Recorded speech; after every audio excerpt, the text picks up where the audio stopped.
Good morning. Welcome or welcome back to Bookeemonsters. My name is PK. It is Friday, TGIF, July the 12th, and we are here to finish off the week with the new releases that are being set into the wild this week. And we'll be looking at some the last of some of the mysteries and thrillers we didn't have time for on Tuesday, and a couple nonfiction that looked interesting. Just it's Freeform Friday, so we look at whatever we want to. Hope you had a good night.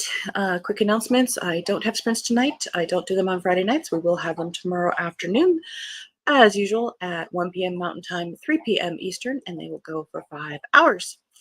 I do every Tuesday and Thursday evenings and Saturday afternoons. All righty.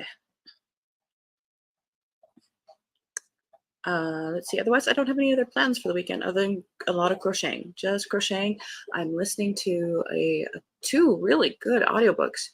The first one I started earlier this week, a fantasy called Novella by Paolo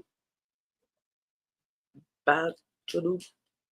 I couldn't tell you what it is, but it starts with a B. And yesterday I started a historical mystery called Murder at Melrose Court by Karen Manuin. Again, last names, I don't have it in front of me. First in a series set in the 1920s. And I'm listening to that audiobook, and that reader's performance is fantastic. Little problem with not really a problem with females, but they have Russian accents, so it's kind of a double whammy there. But he does amazing differentiation between the male characters, and his voice is very deep and rich and luscious, and so I'm really liking it. Did you? I am liking it. I hope you like it. I love medieval Italy anyway, the Renaissance, the Borgias, the Medici. I'm sure it was not fun necessarily to live well. You know, in Florence, it was a republic, actually. The form of government was a republic, unlike feudal and other things. So, but it also has a taste of, like, because the narrator is as he is a young boy and learning from his father, it sort of feels like even the beginnings of like Patrick Rothfuss or Robin Hobb. It just has that flavor, so I'm liking it a lot. That's okay. That's okay. All books have their right time, and sometimes when you buy it, it's not the right time. All right, let's hop in.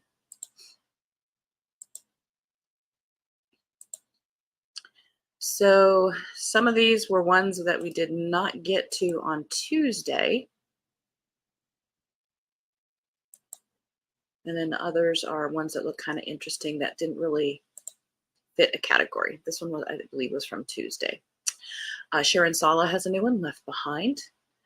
Everything that was lost will be found again. Jubilee PD officer Wiley Pope thinks he's ruined things with Lynette Elgin. He hasn't seen or heard from the local nurse since their first date went disastrously wrong.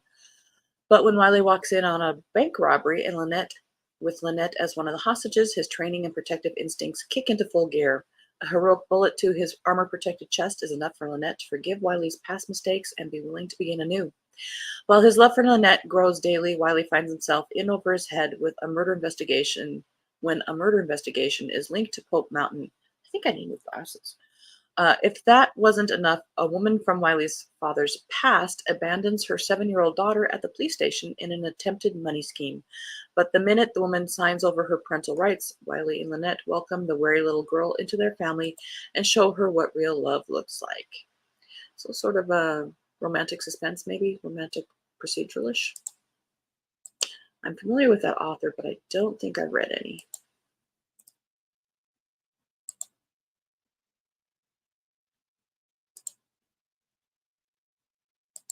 Haunted Warrior by Sue Ellen Welfonder, 6th in the Ravenscraig Legacy. When danger rises, passion ignites. Kendra Chase earns her living as a ghost whisperer. Her work is often emotionally draining, so she's been looking forward to a vacation in Edinburgh. but it turns into a working holiday when an assignment sends her to Scotland's rugged north coast.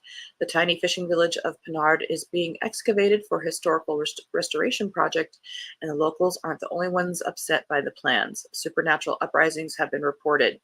No one knows better than Graham McGrath that his village is a hotbed for psychic trouble. Bound by a centuries-old legacy, Graham is the fiercest opponent to the development project. The renovation work has disrupted the protective veil between this world and darker, more ancient ones. And though he doesn't have time for dallying with a fetching American, desire and love flares between them. Soon Graham will depend on Kendra for more than her paranormal abilities as they work to save Pinard from the brink of unspeakable evil. That's a very pretty cover.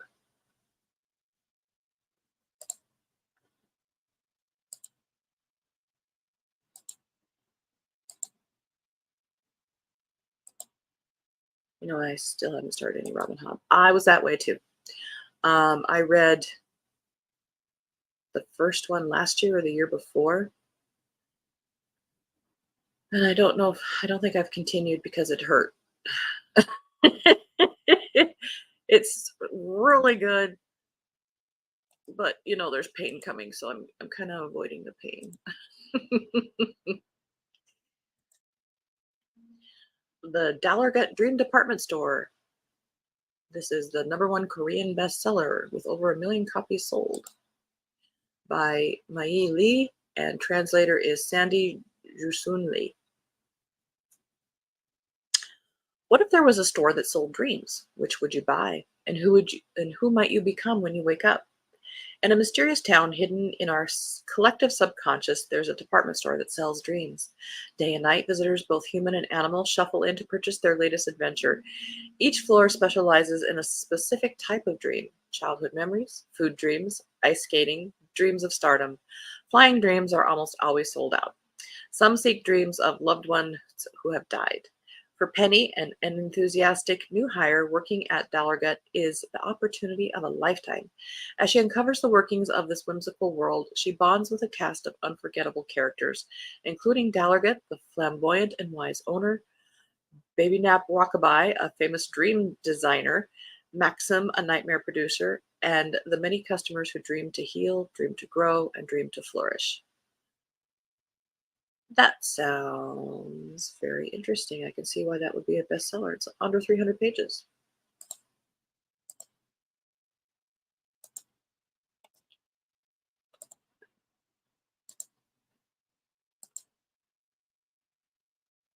On the surface,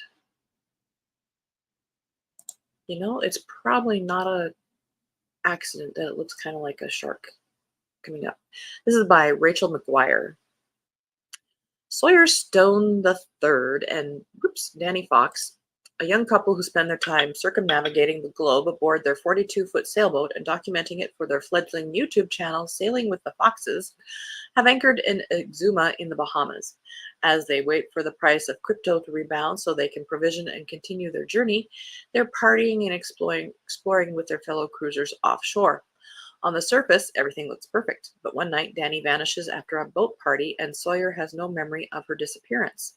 The search for Danny is initially fueled by concerns that she drowned during one of her daily ocean swims, but Danny's pre-scheduled video posts, recorded before she went missing, soon reveal a darker side to her relationship with Sawyer.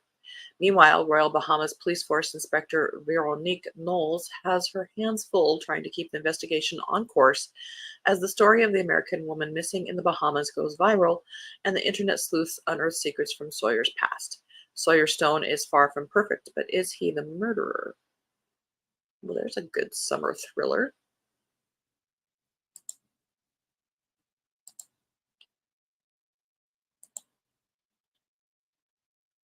Is it a girl gone situation or not? Lady Killer. Speaking of summer reads, there's a summer read cover. This is by Catherine Wood. Everyone has a story, but not everyone's story is true. When a young woman vanishes from her remote Greek island estate, her best friend races to find her using clues found in the explosive manuscript she left behind. Gia and Abby have been friends since childhood, forever bonded by the tragedy that unfolded in Greece when they were 18. Now 30, heiress Gia is back in Greece with her shiny new husband, entertaining glamorous guests with champagne under the hot Mediterranean sun, while bookish Abby is working 14-hour days as an attorney. When Gia invites Abby on an all-expenses-paid trip to Sweden to celebrate her birthday, Abby's thrilled to reconnect. But on the day of her flight, Abby receives an ominous email that threatens to unearth the skeletons of her past. When she and Gia's brother Benny arrive in Sweden, Gia isn't there. Worried, Abby and Benny fly to Greece, where they find Gia's beachfront estate eerily deserted. The sole clue to her whereabouts, the manuscript she penned, detailing the events leading up to her disappearance. Gia's narrative reveals the dark truth about her provocative new marriage and the dirty secrets of their seductive guests, a story almost too scandalous to believe. But the pages end abruptly, leaving more questions than answers. How much of Gia's story is true? Where is she now? And will Abby find her before it's too late? I was a little concerned it was going to be in Sweden, and then they had this kind of cover. What's up with that?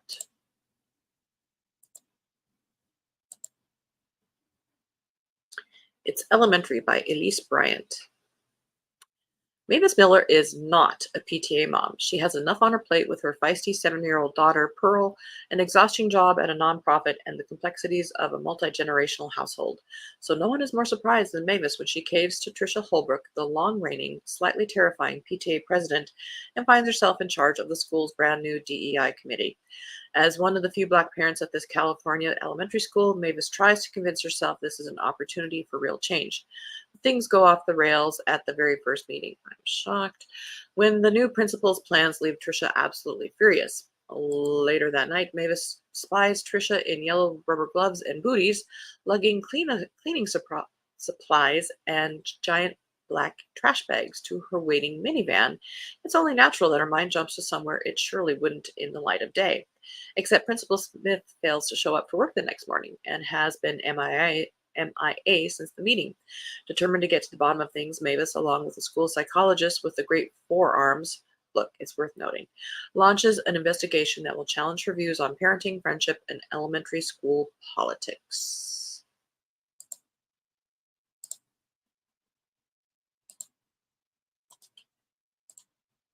How to Die Famous. I don't want to be famous, but I would rather take the word die out of there. This is by Benjamin Dean. Rising star Abel Miller has just landed a role in one of the hottest reboots on the omni-channel Sunset High. It looks like he'll be yet another budding celebrity plucked from obscurity, but he has a secret. His brother Adam, a mere production associate, died during the filming of the last attempt at Sunset High, and no one knows why, how, or why. Abel is going to find out. But when he meets the other stars of the show, Lucky, Ryan, and Ella, along with creator Lake Carter, he realizes there's even more darkness beneath the shimmer of fame. They all have their own secrets to hide, and one of them is willing to kill to keep it that way.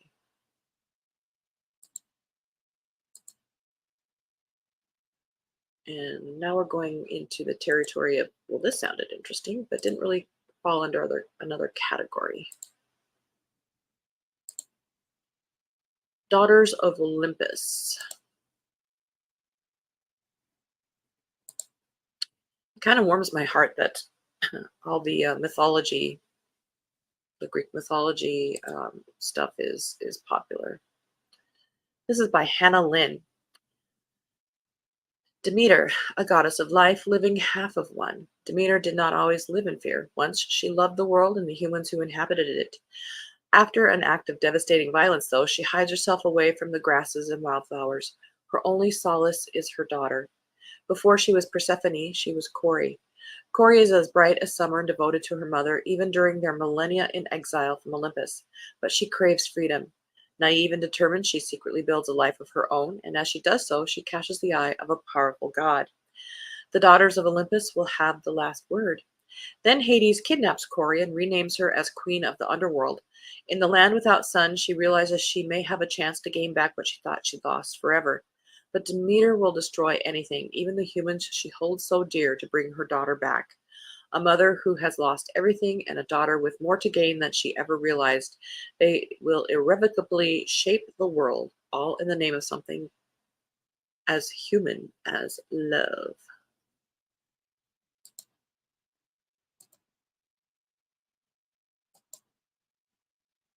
This next one is a nonfiction. The Long Run, A Creative Inquiry by Stacy D'Erasmo. The author of a previous book asks 8 legendary artists, what has sustained you in the long run? How do we keep doing this, making art?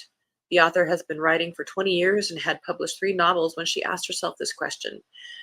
She was past the rush of her first books and wondering what to expect, how to stay alive in her vocation in the decades ahead.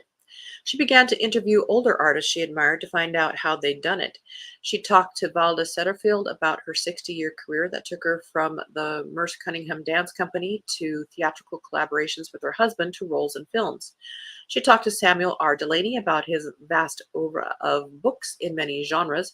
She talked to Amy Silman about working between painting and other media and between abstraction and figuration. She talked to landscape architect Daryl Morrison, composer Tanya Leon, actress Blair Brown, and musician Steve Earle, and started to see connections between them and to artists across time. Colette, David Bowie, Ruth Asawa. She found insights in own experience about what has driven and thwarted and shaped her as a writer. Instead of easy answers or a roadmap, this book offers one practitioner's conversations, anecdotes, confidences, and observations about sustaining a creative life. Along the way, it radically redefines artistic success, shifting the focus from novelty and output and external recognition towards freedom, fluidity, resistance, community, and survival.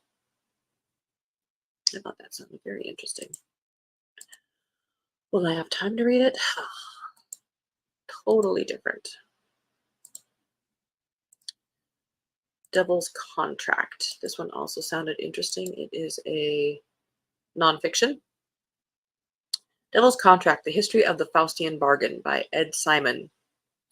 A devilishly fascinating tour of the Faustian bargain through the ages, from brimstone to blues and beyond. From ancient times to the modern world, the idea of the Faustian bargain, the exchange of one's soul in return for untold riches and power, has exerted a magnetic pull upon our collective imaginations.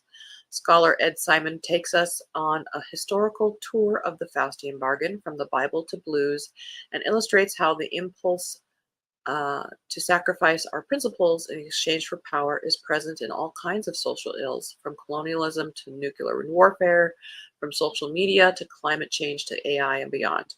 In doing so, Simon conveys just how much the Faustian bargain shows us about power and evil and ourselves, and how you can twist that concept. Just gonna say. Natalie Goldberg is a name in how to write circles, and she has a new one. Writing on Empty, A Guide to Finding Your Voice. Natalie Goldberg has been writing for the past 50 years, but at the beginning of the pandemic, she suddenly wasn't able to write anymore. Her imaginative wellspring had dried up, and she was forced to ask herself, what do I do when what has always worked for me doesn't work anymore? In this beautifully written, inspiring personal account, Natalie shares her harrowing journey out of creative paralysis and back onto the page. When all of her tried and true methods, meditation, sitting still, writing practice, stopped working, she had to take drastic action. She got into her car and left New Mexico in search of a new inventive source. In her journey through the Western states, she visited famous literary sites, searching for the spark that would reignite her ability to write. And next to Hemingway's grave, she found it. Get going, he seemed to say to her, and she did. Now Natalie shares her story of traveling through literary and personal memory to clarify her way forward, struggling to make sense of her difficult relationships with parents and teachers, and digging into her long-held grief. Ultimately, she discovers how to write through the emptiness in order to fill up the world with compassion, healing, and renewed aliveness.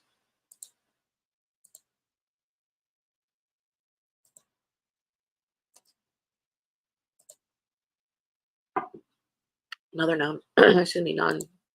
nonfiction that sounded interesting was The Secret Lives of Numbers, A Hidden History of Math's Unsung Trailblazers by Kate Kitagawa and Timothy Revell. Mathematics shapes almost everything we do, but despite its reputation as the study of fundamental truths, the stories we have been told about it are wrong.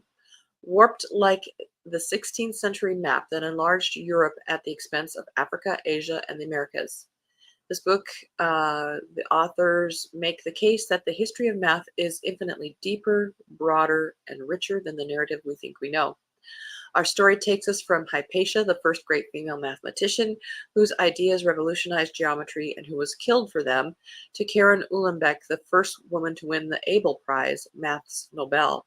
Along the way, we travel the globe to meet the brilliant Arabic scholars of the House of Wisdom, a math temple whose destruction in the siege of Baghdad in the 13th century was a loss arguably on par with that of the Library of Alexandria.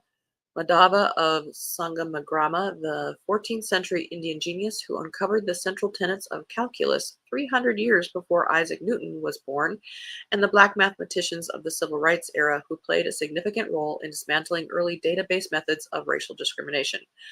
Covering, they had to go. Covering thousands of years, 6 continents, and just about every mathematical discipline, this book is an immensely compelling narrative history. And I apologize, I forgot to click on them.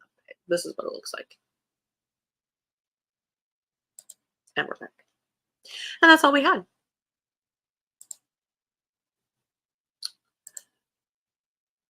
So, Monday we'll start with a new week